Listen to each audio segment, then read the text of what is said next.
ये कहानी एक आइलैंड को दिखाते हुए शुरू होती है। रात का वक्त था। वहाँ पर कुछ मछुआरे थे जो अपनी कश्ती में मछलियाँ पकड़ रहे थे। तभी वो आसमान से गिरते मेटेरॉइड्स यानी टूटते हुए तारे को देखते हैं जो आकर समंदर में गिरा था। ये अब उस जगह पर जाते हैं। कश्ती के कैप्टन को ये लग रहा था कि शायद ये किसी तरह का कोई सिग्नल है, कोई शिप खतरे में है, किसी ने फ्लेयर गन चलाई है, कोई मदद के लिए बुला रहा है। जब कैप्टन का साथी उस जगह को देखने जाता है तो कोई चीज पानी से निकलकर उसे अपनी तरफ खींच लेती है। जब कैप्टन देखने आता है तो वहाँ पर उसे कुछ भी नहीं नजर आता सिवाय अपने साथी के खून के। इससे पहले वो कुछ करता उसे भी कोई चीज पानी में खींच लेती है। अंदर बैठे कैप्टन के बेटे को गड़बड़ लगती है। अब जब वो बाहर कुल्हाड़ी लेकर देखने जाता है तो किसी चीज ने उस पर भी हमला कर दिया था। यहीं पर सीन कट होता है। इसके बाद ये कहानी एक और छोटे आइलैंड और वहाँ पर रहने वाले लोगों पर जाती है। हम एक पुलिस ऑफिसर को देखते हैं जिसका नाम ओशे था। वो हर वक्त नशे में रहा करता था। आज के दिन वो नई ऑफिसर को लेने जाता है। उसका नाम लीसा था। लीसा का इस आइलैंड पर कुछ दिन के लिए ट्रांसफर हुआ था। उसकी आदत काफी हंसी मजाक की थी पर ओशे रास्ते में उसे कोई बात नहीं करता। जब ये दोनों पुलिस स्टेशन पहुंच जाते हैं जहाँ पर लीसा की मुलाकात अपने हेड से होती है, वो लीसा को वेलकम कहते हैं। हेड कहते हैं कि कुछ दिन के लिए मैं काम के सिलसिले में बाहर जा रहा हूँ, इसलिए मुझे अपनी जगह एक पुलिस ऑफिसर की जरूरत थी, तो मुझे लगता है तुम काम अच्छे से संभाल लोगी। जाते हुए ओशे अपने हेड से कहता है क्या जरूरत थी नई ऑफिसर की, मैं था ना, मैं सब संभाल लेता। पर उसके हेड को उस पर जरा भी भरोसा नहीं था क्योंकि हर वक्त ओशे नशे में जो रहा करता था। इस आइलैंड की बंदरगाह पर दो मछुआरे दिखाए जाते हैं जो मछलियां पकड़ रहे थे। तभी उनमें से एक आदमी समंदर से अजीब सा क्रिएचर पकड़ता है। जब उसका दूसरा साथी उसे देखने की कोशिश करता है तो वो क्रिएचर उस पर पानी की तरह लिक्विड फेंकता है, पर वो लिक्विड किसी किस्म का जहरीला नहीं था। अब उस आदमी को ऐसा लग रहा था कि जैसे उसने कोई अजीब सा जानवर पकड़ा है जिसके उसे बहुत से पैसे मिल सकते हैं। इसीलिए वो आदमी उसे अपने साथ घर ले आया था, लाकर अपनी बाथटब में डाल देता है ताकि वो पानी में जिंदा रह सके। वहीं पर दूसरी तरफ समंदर के किनारे कुछ लोगों को मरी हुई व्हेल मिलती है जो काफी अजीब बात थी। ओशे और लीसा छानबीन करने वहाँ पर जाते हैं। वहाँ पर पहले ही एक डॉक्टर मौजूद था जो मरी हुई व्हेल को चेक कर रहा था। वो इन्हें बताता है कि ये बहुत पहले से मरी हुई है, इसके जिस्म पर जो निशान है वो पत्थरों के टकराने से आई है। ओशे को ये बातें काफी अजीब लग रही थी क्योंकि बहुत वक्त से वो इस आइलैंड पर रह रहा था और इससे पहले ऐसा कुछ भी नहीं हुआ था। इसके बाद ओशे एक आदमी के पास जाता है जो एक बिल्डिंग बनाने का काम कर रहा था। उसके पास बहुत बड़ी क्रेन मशीन थी। वो उस आदमी से कहता है कि तुम जाओ और जाकर समंदर के किनारे से मरी हुई व्हेल को उठा लो। ये आदमी अब ऐसा ही करता है, अपने साथियों को लेकर समंदर के किनारे जाकर उस मरी हुई व्हेल को उठा लेता है। सब लोग चले गए थे, इनका काम यहाँ पर खत्म भी हो गया था। इनका कुछ सामान वहीं पर रह गया था। वो अपने साथी को जरूरी सामान लेने समंदर के किनारे भेजता है और खुद गाड़ी में बैठा उसका इंतजार करता है। जैसे ही उसका साथी वहाँ पर जाता है तो वहाँ पर वो अजीब से अंडे देखता है। इससे पहले वो सामान लेकर वापस जाता, कोई चीज समंदर से उसे भी अपनी तरफ खींच लेती है। अब वो आदमी जो गाड़ी में बैठा इंतजार कर रहा था अपने साथी को देखने जाता है पर वहाँ पर कोई भी नहीं था। इसके बाद हम उस होटल को देखते हैं जहाँ पर लीसा रुकी हुई थी। यहाँ पर एक बार भी बना हुआ था जिसको हस्बैंड वाइफ चलाया करते थे और ओशे अक्सर यहाँ पर शराब पीने आता था। वहाँ पर वही आदमी आता है जिसको अजीब क्रिएचर मिला था। वो ओशे को बताता है कि मुझे क्रिएचर मिला है जिसकी कीमत बहुत ज्यादा है, उसे बेचकर मैं बहुत से पैसे कमाऊंगा। पर ओशे को उसकी बात पर यकीन नहीं होता। वो सोचता है कि ये नशे में है, ऐसे ही बोली जा रहा होगा, मजाक कर रहा है मेरे साथ, क्योंकि ओशे खुद नशे में था। उसी रात हम एक और आदमी को देखते हैं जो उसी आदमी का साथी था जिसने क्रिएचर को पकड़ा था। वो अपने घर पर था, तभी उसके घर पर कोई आता है। अब जब भी दरवाजा खोलने जाता है तो एक आदमी को देखता है। ऐसा लग रहा था कि जैसे वो किसी चीज से लटका हुआ हो। उसके दोनों हाथ ऊपर थे। जब ये थोड़ा सा आगे जाकर देखता है तो कोई चीज उसे भी आसमान में खींच लेती है। उस आदमी की बीवी भी वहाँ पर थी जो ये सब कुछ देखकर बहुत घबरा गई थी। वो जल्दी से अपने घर का दरवाजा बंद करती है। उसने उस क्रिएचर को देख लिया था जिसने इसके हस्बैंड को अपनी तरफ खींचा था। जी हाँ, वो एक खतरनाक क्रिएचर था जो अब इंसानों को खा रहा था। पर ये कैसे और कहाँ से आया था ये हमें कहानी में आगे जाकर पता चलेगा। अब वो औरत अपने घर में बहुत डरी हुई थी। उसको उसके हस्बैंड की चीखें सुनाई दे रही थी। उसकी नजर अपने घर की चिमनी पर जाती है। ये देखकर सोचती है वो क्रिएचर वहाँ से भी आ सकता है। इससे पहले ही उसे बंद करती, क्रिएचर उसे भी चिमनी के रास्ते से आकर खींच लेता है। उधर वही आदमी जिसको क्रिएचर मिला था वो अपनी बाथटब में जाकर देखता है तो वहाँ से वो क्रिएचर गायब था। उधर सिर्फ उसका एक अंडा पड़ा था। ये जब चेक करने बाहर आता है तो कमरे में अजीब सा लिक्विड देखता है। वो क्रिएचर दीवार से चिपका हुआ था जिसके बड़े बड़े टेंटिकल्स थे जो दिखने में बिल्कुल ऑक्टोपस की तरह लग रहा था। क्रिएचर उस आदमी पर हमला करता है मगर वो उसको अपने पास से हटा देता है और मार भी देता है। सुबह को हमें दिखाया जाता है लीसा बार में काम करने वाली लेडी से ओशे के बारे में पूछती है क्योंकि वो अब ओशे को पसंद करने लगी थी। वो पता करना चाहती थी कि उसकी वाइफ है या नहीं, पर वो लेडी उसको बताती है कि उसकी वाइफ नहीं है, वो बिल्कुल अकेला रहता है। तभी थोड़ी देर बाद वही आदमी ओशे और लिसा को कॉल करके बुलाता है जिसको क्रिएचर मिला था। वो आदमी उसे मारकर लैब में लाया था। टेस्ट करने पर डॉक्टर कहता है कि आज तक मैंने ऐसी अजीब चीज नहीं देखी, ये काफी खतरनाक लगता है। वो क्रिएचर को ग्रैबर का नाम देता है। वो डॉक्टर उन्हें दिखाता है कि इस ग्रैबर की बहुत लंबी जुबान है, ये क्रिएचर सिर्फ पानी और खून पीता है। वो इनको इसका अंडा भी दिखाता है। ये सब कुछ जानने के बाद ओशे को अब व्हेल वाला हादसा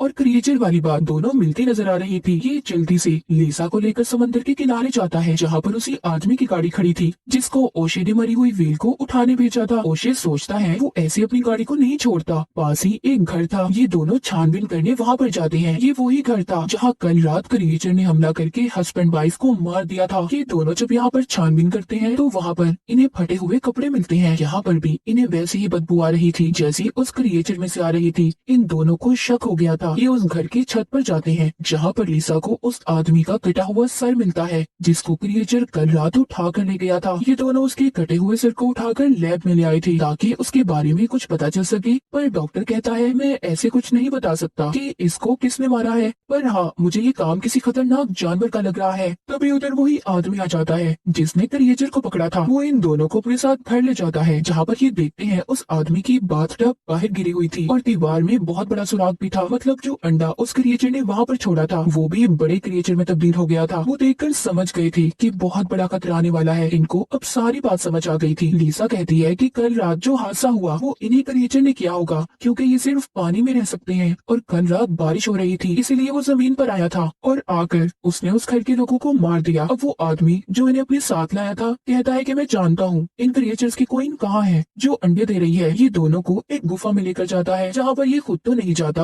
अब लिसा और ओशे दोनों अंदर जाते हैं। वहाँ पर इन्हें एक आदमी के कपड़े मिलते हैं। ये उसी मछुआरे के कपड़े थे जो हमने कहानी के शुरू में देखा था। मतलब उस वक्त उन मछुआरों की कश्ती पर हमला भी इन्हीं क्रिएचर्स ने किया था। इन्हें वहाँ पर ढूंढने में और कुछ तो नहीं मिलता पर ये क्रिएचर को जगा देते हैं। वो क्रिएचर जागते ही इन पर हमला करने आ रहा था मगर ये दोनों जल्दी से बाहर निकल आए थे। वो क्रिएचर अभी भी गुफा में ही था। वो बाहर नहीं आता क्योंकि ये क्रिएचर सूरज की रोशनी में बाहर नहीं निकल सकते थे। इसीलिए ये दोनों अब दोबारा से लैब में जाते हैं और ग्रैबर क्रिएचर की कमजोरी का पता करने की कोशिश करते हैं कि जिससे ये इसे मार सके। पहले ये उसे आग लगाते हैं पर अचानक से पानी आने लगा था जिससे ग्रैबर दोबारा से जिंदा हो गया था और ओशे के मुंह पर वही लिक्विड फेंक कर उसके सर पर चिपक जाता है। लेकिन किसी तरह ये उसे अपने सर से उतारता है। वो आदमी भी खड़ा ये सब देख रहा था जो यहाँ पर इसको लाया था। वो बेन को बताता है कि ग्रैबर क्रिएचर ने मुझ पर इस तरह हमला किया था। इसने तो मुझे भी काट लिया था पर उस दिन मैंने शराब पी हुई थी और ये मुझे काटते ही कमजोर सा हो गया। इसका मतलब ये है कि जो आदमी शराब का इस्तेमाल करता होगा ये क्रिएचर उन्हें नुकसान नहीं पहुंचा सकते। आज रात बहुत तेज तूफान भी आने वाला था इसलिए ओशे और लिसा मिलकर प्लान बनाते हैं। वो बार वाले के पास जाते हैं और कहते हैं देखो आइलैंड पर रहने वाले लोग सभी खतरे में हैं। उन पर क्रिएचर हमला करने वाला है पर हम एक ही सूरत में उन्हें बचा सकते हैं अगर लोग ज्यादा से ज्यादा शराब पिए क्योंकि जिसके भी खून में अल्कोहल शामिल होगी वो क्रिएचर उन्हें नुकसान नहीं पहुंचाएगा। पर इस बात का पता किसी को भी नहीं चलना चाहिए वरना लोग घबरा जाएंगे। वो बार वाला भी इनका साथ देने के लिए तैयार हो गया था।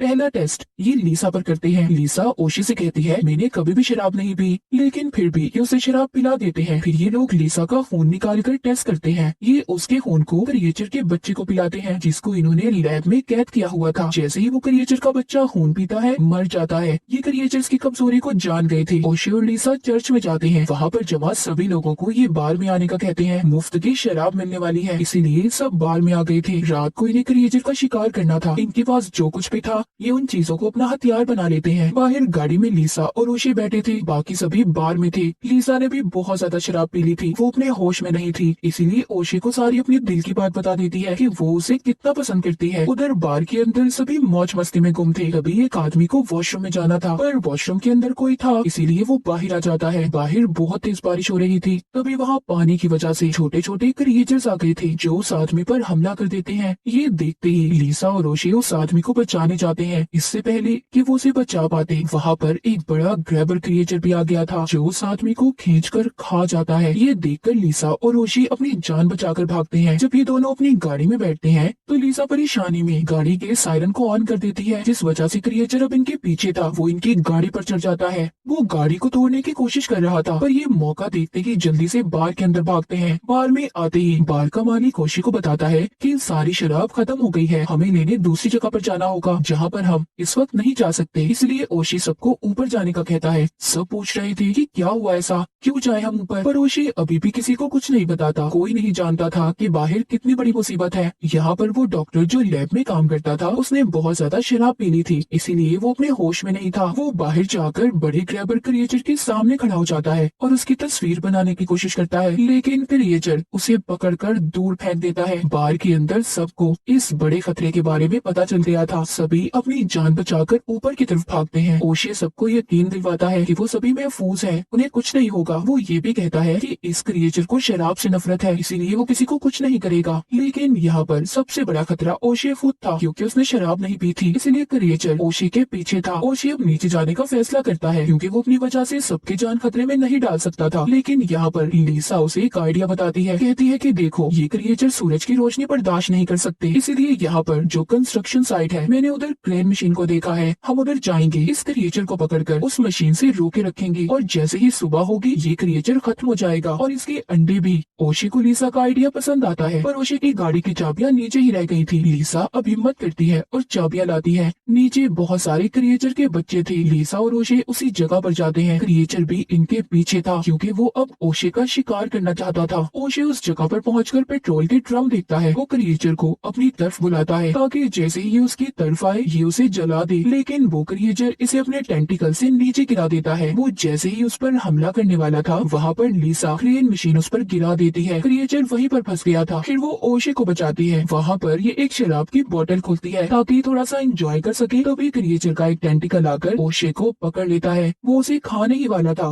लेकिन उसके हाथ में शराब की बोतल थी जिसको वो उस क्रिएचर पर फेंक देता है। इसीलिए वो क्रिएचर ओशी को छोड़ देता है। लिसा फ्लेयर गन लेकर पेट्रोल के टैंक्स पर चलाती है। उस फ्लेयर गन के लगते ही वहाँ पर बहुत बड़ा धमाका होता है, जिसमें वो क्रिएचर भी मर गया था। आखिरकार इन्हें उस बड़े ग्रैबर क्रिएचर से छुटकारा मिल ही गया था। सुबह होते ही लिसा और ओशी वापस अपने घर आते हैं। दोनों एक दूसरे को अपने दिल की बात बताते हैं। ये दोनों तो मिल गए थे, पर उस बड़े खतरनाक क्रिएचर ने न जाने कितने लोगों की जान ली थी। और इसी के साथ ग्रैबर खतरनाक क्रिएचर की कहानी यहीं पर खत्म हो जाती है।